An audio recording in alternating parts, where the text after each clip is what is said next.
Hello नमस्कार दर्शकों। लोकसभा 2024 के चुनाव से जुड़ी हर अपडेट हम आपके लिए लगातार लेके आ रहे हैं। देश में लोकसभा चुनाव 2024 के चलते नए नए आंकड़े लगातार सामने आ रहे हैं और इसी बीच आज इस वीडियो में हम ऐसे ही अनुमानित आंकड़ों पर चर्चा करने वाले हैं जो आंकड़े सटीकता को लेकर 500 सालों से भी अधिक विश्वसनीय रहे हैं। जी हाँ दर्शकों, आप सही सोच रहे हैं। हम बात कर रहे हैं फलोदी सट्टा बाजार की, जिसने हाल ही में लोकसभा चुनाव 2024 से जुड़े अनुमानित आंकड़े जारी कर दिए हैं और आज हम इन्हीं आंकड़ों के आधार पर बताएंगे कि लोकसभा चुनाव 2024 में किस पार्टी की सरकार या सत्ता बन सकती है, किस पार्टी को कितनी सीटें मिल सकती है और कौन देश का अगला प्रधानमंत्री हो सकता है। क्या वो एनडीए बीजेपी से होगा या फिर इंडिया अलायंस से होगा। तो इन सभी की जो चर्चा है वो हम लगातार आगे बढ़ाने की कोशिश करते हैं और सर से जानने की कोशिश करते हैं कि किन किन राज्यों के अंदर हमें बीजेपी के अंदर उतार और चढ़ाव देखने को मिल सकता है। तो सर आपकी इसके ऊपर क्या राय है और अपने दर्शकों को जो है आप बताएं कि किन किन राज्यों के अंदर जो है बीजेपी की सीटों का नुकसान उठाना पड़ सकता है या यूं कहे कि बीजेपी को कहीं ना कहीं किन्हीं स्टेट से फायदा भी हो सकता है। तो दर्शकों को बताएं सर। कल हमने बताया था कि फलोदी सट्टा बाजार के आधार पर राजस्थान में किस सीट से कौन जीत रहा है। वैसे हम फलोदी सट्टा बाजार को प्रमोट नहीं करते हैं, जी लेकिन लोगों का इंटरेस्ट बना होता है, उत्सुकता बनी होती है चुनाव में कि भाई कौन जीत रहा है, कहाँ जीत रहा है। तो इस वजह से हम ये आंकड़े उनके सामने लेके आ रहे हैं हर जी दिन। आज हम फलोदी सट्टा बाजार ने जो देश के आंकड़े जारी करे हैं उनकी इस वीडियो में चर्चा करने वाले हैं। जी उनके आधार पर हम बताने वाले हैं कि किस पार्टी की सत्ता आ रही है इस बार। सबसे पहले हम प्रधानमंत्री का दावेदार कौन हो सकता है फलोदी सट्टा बाजार के आधार पर, और साथ ही अंत में वीडियो के ये बताएंगे कि किस पार्टी को कितनी सीटें मिलने जा रही हैं फलोदी सट्टा बाजार के आधार पर। अगर सबसे पहले मैं शुरुआत करूं दिल्ली से। जी सर। दिल्ली देश की राजधानी है और दिल्ली में ही सबको आना है। जी दिल्ली के लिए ही ये लड़ाई है जी और दिल्ली की गद्दी पे ही सबको बैठना है। जी। तो सर जैसा आपने बताया कि सभी को जो है दिल्ली की सीट या दिल्ली पे एक प्रकार से राज चाहिए जो जो है पूरे देश के ऊपर राज कर सके। लेकिन सर अगर बात की जाए कि जिस प्रकार इस चुनाव में उतार चढ़ाव अपने को देखने को मिले तो क्या कहीं ना कहीं इसका इम्पैक्ट जो बीजेपी की सीटों के ऊपर भी पड़ता हुआ दिखाई दे रहा है। देखो, जैसे मैंने आपको बताया कि दिल्ली की सत्ता में सबको आना है, जी तो हम दिल्ली से ही शुरुआत करते हैं कि जी बीजेपी को वहाँ पर क्या नुकसान होता हुआ दिख रहा है या फायदा। जी बीजेपी को फलोदी सट्टा बाजार इस बार सीटें कम दे रहा है या फिर पिछले दो दो बार की जैसे जैसे 2014 में भी उनको 7 की 7 सीटें मिली थी, जी 2019 में भी 7 की 7 सीटें मिली, इस बार भी क्या 7 की 7 सीटें दे रहा है या नहीं। जी सर। अगर फलोदी सट्टा बाजार के अनुमान को माने तो इस बार बीजेपी को 6 से 7 सीट मिल सकती है। जी यानी कि बीजेपी को एक सीट का नुकसान हो भी सकता है या नहीं भी। बीजेपी को कोई नुकसान नहीं होता दिख रहा केजरीवाल जी के जेल में जाने का, अगर फलोदी जी सट्टा बाजार की माने तो। जी। और जिस प्रकार की दिल्ली की राजनीति में उतार चढ़ाव हुए उसका माहौल भी जो है इन चुनाव पे तो हमें देखने को कहीं ना कहीं नहीं मिल रहा है, वो फलोदी सट्टा बाजार के अगर माने तो। हाँ, अगर फलोदी सट्टा बाजार के आंकड़ों के आधार पर हम लें तो ये दिल्ली की सत्ता में कोई फेरबदल होता हुआ नहीं दिख रहा है। अगर एक सीट का नुकसान होता है तो शायद मुझे लगता है बीजेपी को ज़्यादा नुकसान नहीं होगा। लेकिन सर वहीं अगर अपन बात करें जिन जिन राज्यों के अंदर बीजेपी अधिकता या ये कहें कि ज्यादातर बहुमत प्राप्त करके जो अपनी सरकार बना पाती है, क्या उनमें भी कहीं सेम सिचुएशन या सेम कंडीशन के आधार पर जो है इस बार के चुनाव हुए हैं। वैसे देखो, मैं अपने जो रिपोर्ट्स आ रही हैं उसके भी मैं ओपिनियन साथ साथ में बताते जी जाता हूँ हर स्टेट के।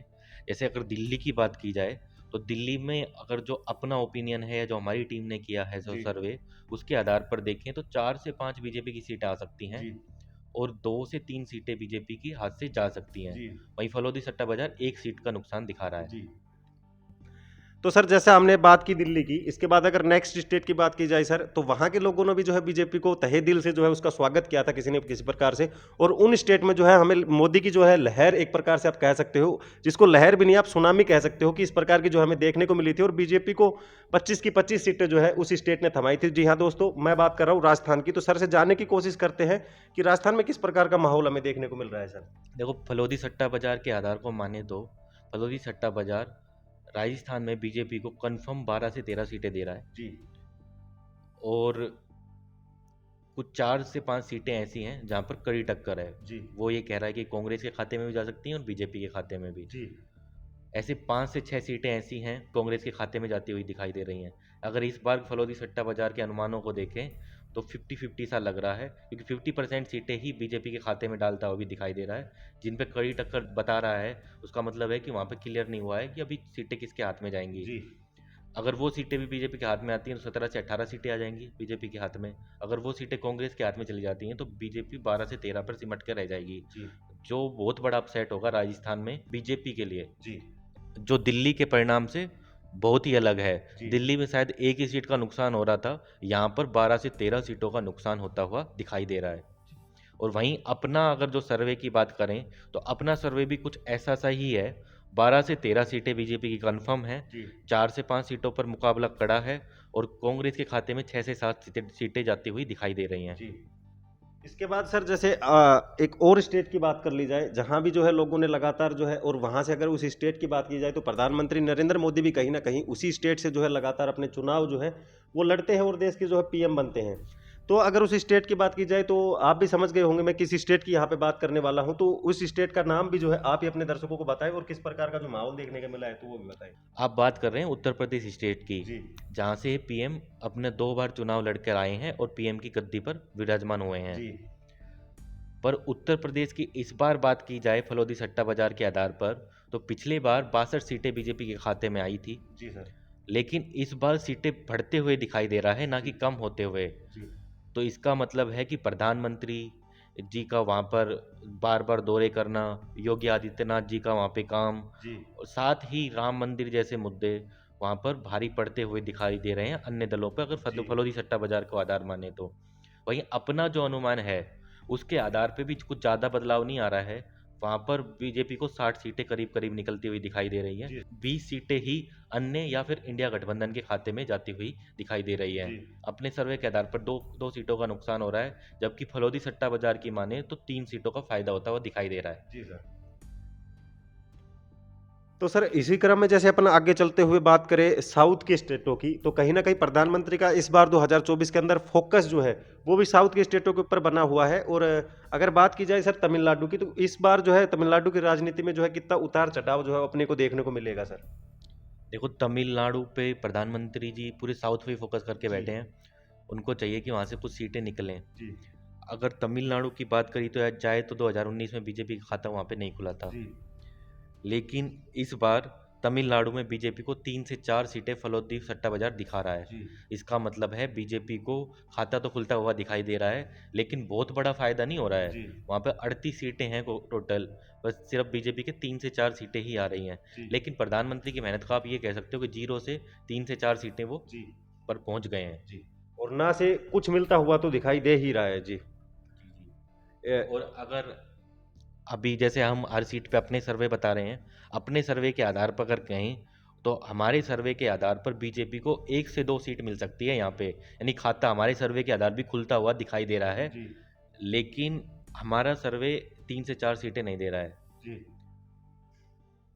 तो सर जैसे अपन ने अभी फिलहाल दक्षिणी राज्यों की कुछ बात कर ली, अगर इसके बाद अपन बात करें पश्चिमी राज्यों की, तो उसके अंदर जो है बीजेपी लगातार जो एक प्रकार से बहुत ज्यादा जोर या आगे कहें राजनीति को चेंज करने की कोशिश भी लगातार की जा रही है। तो सर अगर पश्चिम बंगाल की बात करें तो किस प्रकार का माहौल या किस प्रकार की राजनीति हमें पश्चिम बंगाल में देखने को मिल सकती है, तो इसके ऊपर जो फलोदी सट्टा बाजार है उसकी भी क्या राय है, एक बार दर्शकों को आप जो है रखिए उनके सामने। देखो, वेस्ट बंगाल में 42 लोकसभा सीटें हैं टोटल। पिछली बार की अगर बात की जाए तो 2 कांग्रेस के खाते में आई थी, जी सर। 18 सीट बीजेपी के खाते में गई थी जी और 22 सीट अदर्स के यानी कि टीएमसी के खाते में गई जी थी। अगर इस बार आधार लेके माने, जी जितनी जान बीजेपी ने लगा रखी है वेस्ट बंगाल में, उसके हिसाब से 4 से 5 सीटों का फायदा होता हुआ दिखाई दे रहा है जी फलोदी सट्टा बाजार। पिछली बार 18 सीटें आई थी, इस बार 20 से 22 सीटें वो दिखा रहा है। जी लेकिन हमारा अनुमान इसके विपरीत है। जी हमारा अनुमान यही कह रहा है कि बीजेपी पिछले वाली परफॉर्मेंस ही दोहरा पाएगी, कुछ बढ़ोतरी या घटोतरी नहीं होगी उनकी उसमें। जी। और यहाँ पे सर मैं दर्शकों को आप वाली बात जो है रिपीट करना चाहूंगा, क्योंकि कहीं ना कहीं दीदी यहाँ पे जो है भैया पे फिर से जो है भारी पड़ती हुई। दिखाई दे जी। रही है।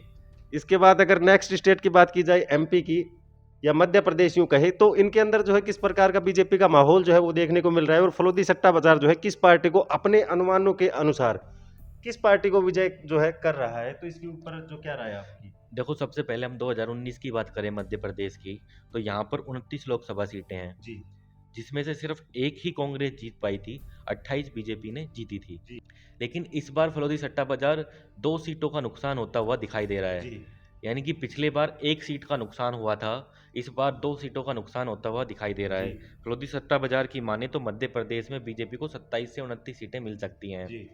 लेकिन वहीं हमारे अनुमान की बात की जाए तो बीजेपी को 29 की 29 सीटें यहाँ पर जीत सकती है बीजेपी। और कहीं ना कहीं चांस है इस चीज के। हाँ, हमारा सर्वे ये कह रहा है कि बीजेपी यहाँ पर सुपड़ा साफ कर देगी जी। अन्य पार्टियों का। जी।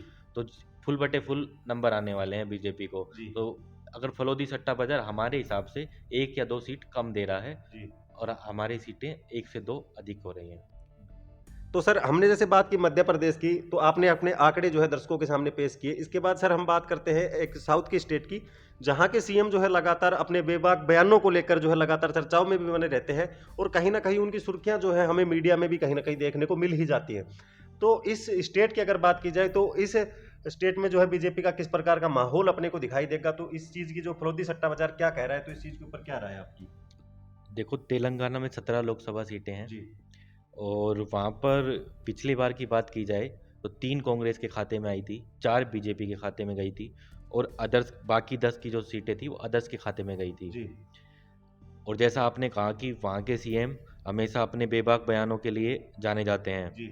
हाल ही में उनका एक इंटरव्यू वायरल हो रहा है जिसमें उन्होंने कहा है कि बीजेपी को साउथ से 10 से अधिक सीटें नहीं मिलेंगी। लेकिन फलोदी सट्टा बाजार की माने तो तेलंगाना में बीजेपी 6 से 7 सीटें जीतती हुई दिखाई दे रही है, जो पिछले साल से 2 से 3 सीटें बढ़ोतरी करती हुई दिखाई दे रही है। वहीं हमारे अनुमान के अनुसार भी यह आंकड़ा कहीं ना कहीं सटीक साबित होता हुआ दिखाई दे रहा है। जी। हमारे आंकड़े के अनुसार भी बीजेपी इतनी सीटें तेलंगाना से निकाल लेगी। तो दर्शकों, यहाँ पे हमने जो स्टेट वाइज अगर बात की, तो स्टेट वाइज जो है फलोदी सट्टा बाजार की तरफ से इतने आंकड़े जो है पेश हुए थे, उन सीटों की हमने आपके साथ चर्चा कर ली। अगर बात की जाए ओवरऑल सीटों की, तो सर किस प्रकार का माहौल जो है फलोदी सट्टा बाजार के अनुसार सीटों की जो है बताई जा रही है, तो इस चीज के ऊपर आप दर्शकों के साथ शेयर करें। देखो, फलोदी सट्टा बाजार लगातार अपने अनुमान जारी कर रहा है। जी। अभी तक उन्होंने सिर्फ 7 स्टेट जिनमें हमने चर्चा करी, दिल्ली की, जी। राजस्थान, उत्तर प्रदेश, तमिलनाडु, पश्चिम बंगाल, मध्य प्रदेश और तेलंगाना के जारी आंकड़े कर दिए हैं। जी। वो आंकड़े हमने अपने दर्शकों से साझा भी कर दिए हैं। जी। इसी के साथ फलोदी सट्टा बाजार ने यह भी आंकड़े जारी कर दिए हैं कि किस पार्टी को कितनी सीटें देश में आएंगी। जी। तो सर अगर बात की जाए, जैसे आपने अभी दर्शकों को फलोदी सट्टा बाजार का हाल बताया, या यूं कहे कि एनडीए की जो है कितनी सीटें इस बार जो है देखने को मिल सकती है। अगर बात की जाए इनकी अलग अलग, कि अगर बीजेपी को कितनी सीटें जो है मिलेगी, और इनके अलायंस करने से जो है एनडीए यूं कहे कि इसको कितनी सीटें मिल सकती है, तो इसके ऊपर आपके जो है क्या राय है इसके ऊपर? देखो, आपने सही सवाल पूछा है। हमने बात करी है एनडीए की, जी। लेकिन बीजेपी को कितनी सीटें आ रही हैं जी। ये हमने नहीं बताया। तो मैं आपको बता दूं, इसमें से 30 से 35 सीटें एनडीए अलायंस को जा रही हैं। बाकी की जो सीटें बच गई वो बीजेपी की सीटें हैं। जी। तो कहीं ना कहीं अब इसके बाद सर हम नेक्स्ट बात करें फलोदी सट्टा बाजार के अनुसार, तो इंडिया अलायंस यूं कहे कि इसको जो है देश भर से कितनी सीटें मिल सकती हैं, हमारे दर्शक ये भी जानना चाहेंगे। तो सर इसके ऊपर आपकी क्या राय है? देखो, इंडिया अलायंस की बात की जाए तो मैं आपको अलग अलग आंकड़े बता देता हूँ। जी। अगर कांग्रेस की बात की जाए तो कांग्रेस इस बार 90 से 100 सीटें जीतती हुई दिखाई दे रही है फलोदी सट्टा बाजार के अनुसार। जी सर। वहीं इंडिया अलायंस, मतलब अलायंस जो पार्टियां अलग लड़ रही हैं, जी। उनकी बात की जाए तो 100 से 150 सीटें उनके अलायंस के पास जाती हुई दिखाई दे रही है। जी। वहीं अगर दोनों की टोटल की बात की जाए तो वहीं बीजेपी का नंबर से ये 10 नंबर कम रह रहे हैं, यानी कि इनको 240 से 250 सीटें मिलती हुई दिखाई दे रही है फलोदी सट्टा बाजार के आधार पर। जी। लेकिन अगर बात की जाए सर, हमारे दर्शक ये भी जानना चाहेंगे आपसे कि लगातार जो है जिस प्रकार का इन्होंने देश के अंदर माहौल बनाया कांग्रेस ने, या यूं कहे कि लोकल पार्टियों से जाकर इन्होंने कुछ अलायंस किए, या फिर यूं कहे कि इंडिया अलायंस के नाम से नई एक अलायंस का उदय हुआ, तो उसका जो है कहीं ना कहीं इम्पैक्ट जो है देश के अंदर, या यूं कहे कि राजनीति के अंदर एक नया बदलाव जो है वो इस बार जो है हमें साफ देखने को कहीं ना कहीं मिल सकता है। तो फलोदी सट्टा बाजार की इसके ऊपर क्या राय है, तो वो भी आप एक बार दर्शकों को बता ही दें। देखो, फलोदी सट्टा बाजार को भी आधार माने और जितने सर्वे आ रहे हैं उनको भी आधार माने, इंडिया गठबंधन का फायदा कांग्रेस को होता हुआ दिखाई दे रहा है। जी। अगर देखो फलोदी सट्टा बाजार के आंकड़ों को आप देखोगे तो उसमें कांग्रेस को सिर्फ 90 से 100 ही सीटें आ रही हैं। जी। वहीं उनके अलायंस को सीटें 100 से 150 दिखा रहा है। जी। तो इसका मतलब है वो कांग्रेस से भी ज़्यादा सीटें निकालते हुए दिखाई दे रहे हैं। अगर वो ज़्यादा सीटों पे चुनाव लड़ रहे हैं तो उसका फायदा भी उनको देखने को मिल रहा है। जी। अगर यह अनुमान सही साबित होता है जी।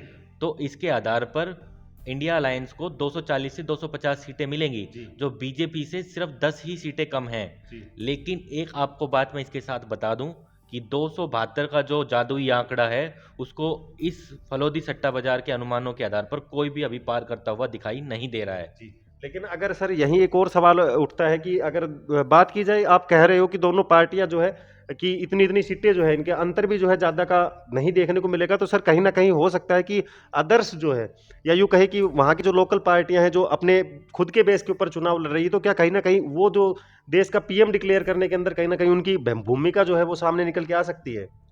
देखो, अब अभी तक जो आंकड़े आ रहे हैं अगर फलोदी सट्टा बाजार की माने तो इस बार अदर का फैक्टर बहुत बड़ा होगा। जिसकी तरफ अदर होंगे उसकी सरकार होगी, सीधी सीधी सी बात है। देखो, अगर ये आंकड़ों को अपन माने, अगर बीजेपी को 260 सीटें आ जाती हैं तो 272 नंबर से वो फिर भी दूर रह जाते हैं, 12 सीटें कम रह जाती हैं। 12 सीटों के लिए उनको अदर के पास जाना पड़ेगा। लेकिन ये भी अपना सिस्टम है कि सबसे पहले राष्ट्रपति उसी पार्टी को बुलाता है जिसके पास सीटें थोड़ी अधिक होती हैं सरकार बनाने के लिए। अब पहले तो बीजेपी को बुलाया जाएगा, और बीजेपी अगर अदर्स को अपने में शामिल करती है तो सरकार बीजेपी की ही बनेगी। लेकिन इसके विपरीत अगर इंडिया गठबंधन सारे अदर्स को अपने पास ले जाता है और वो बीजेपी के साथ शामिल नहीं होते, तो दूसरा मौका फिर इंडिया गठबंधन को मिलेगा। और इंडिया गठबंधन के पास अगर 250 सीटें आती हैं तो उनके बहुमत से वो 22 नंबर दूर रह जाएंगे, मतलब 22 सीटों से दूर रह जाएंगे। तो वो 22 सीटें अगर अदर्स उनको दे देते हैं तो सरकार फिर इंडिया गठबंधन की देश में बनेगी। अगर मैं अदर की सीटों की बात करूं तो फलोदी सट्टा बाजार 30 से 33 सीट पूरे देश में अदर्स को दे रहा है, जो ना इंडिया गठबंधन में शामिल हैं ना एनडीए में शामिल हैं। वहीं हमारा जो अनुमान है, हमारे जो आंकड़े हैं उसके अनुसार भी यही है कि इस बार किसी की भी सरकार बहुमत में नहीं आ रही है, या यूं कहे पूर्ण बहुमत से सरकार नहीं बन हाँ, जो 272 का आंकड़ा है उसके आसपास रह जा रही हैं दोनों पार्टियां, चाहे वो इंडिया अलायंस हो चाहे एनडीए अलायंस हो। इस बार अदर का फैक्टर बहुत बड़ा होगा। तो सर जैसा आपने अभी बताया कि अदर्स का जो है इस बार कहीं ना कहीं फैक्टर जो है वो सामने निकल के आएगा, और हिंदुस्तान में जो है एक प्रकार कहे कि नई राजनीति जो है उसका उदय होने वाला है। तो सर इसके ऊपर भी अगर आप कुछ दो बातें जो अपने दर्शकों के सामने रखना चाहें तो? देखो, हमने क्लियर बताया है आपको कि ये फलोदी सट्टा बाजार के आधार पर ये आंकड़े हैं, हम इसकी पुष्टि नहीं करते हैं। हमने वीडियो की शुरुआत में भी बोला था, लोगों की उत्सुकता बनी रहती है, इसलिए हम ये आंकड़े आपके सामने लेके आ रहे हैं। ये आंकड़े ऊपर नीचे भी अभी होंगे, ऐसी बात नहीं है कि ये आंकड़े फाइनल हैं, क्योंकि अभी काफ़ी 2 ही चरणों का चुनाव हुआ है, काफ़ी चरणों का चुनाव अभी बाकी है। तो मतलब सट्टा बाजार अभी भी अपने नए रेट दाम जारी करता रहेगा। जैसे जैसे चरणों के चुनाव आगे बढ़ेंगे हमारी रिपोर्ट्स भी आती रहेंगी, उसमें भी थोड़ा बहुत आगे पीछे होता रहेगा। अब जैसे जो भी आगे पीछे होगा वो हम वीडियो के माध्यम से लगातार अपने दर्शकों को बताते रहेंगे।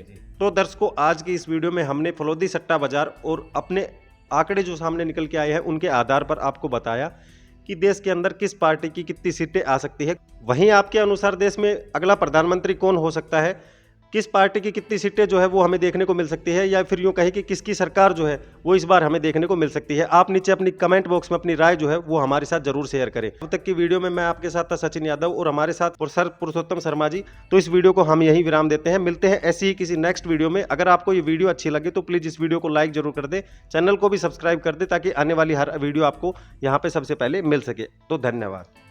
ऐसी ही और खबरों से हमेशा अपडेट रहने के लिए चैनल को सब्सक्राइब कर लीजिए, और वीडियो पसंद आया हो तो लाइक और शेयर करना ना भूलें।